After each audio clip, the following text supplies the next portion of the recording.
Hello, কেমন আছো সবাই? আমাদের বাড়িটা ফাঁকা ফাঁকা।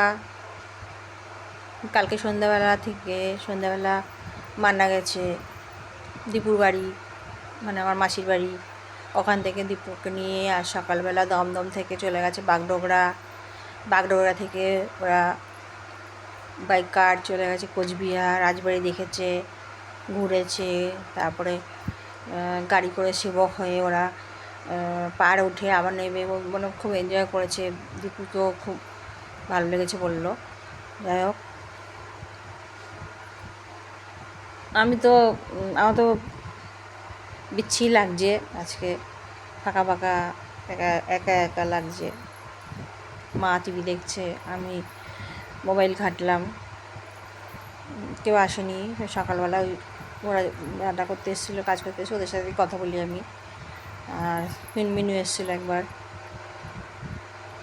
পুচকুর সাথে কথা বললাম ভিডিও কলে। পুচকু বড় হয়ে গেছে, পুচকু হলুদ রঙের একটা ফ্রক পরেছে। পুচকু বাবা কালো হয়ে গেছে। ব্যাঙ্গালোরে ঘুরে, পুচকু বাবা ব্যাঙ্গালোর গিয়েছিলো, পুচকু মা চাকরি হয়েছে ব্যাঙ্গালোরে। ওরা সব ডকুমেন্ট ভেরিফিকেশানে গেছিলো। মনে হয় জুন জুলাই মাসে ওরা ব্যাঙ্গালোর শিফট করবে। আমি এখানে নিঃসঙ্গ একা, মান্না, মা, আমি থাকবো আমরা। তোমরা পাশে থেকো। Good night, tata.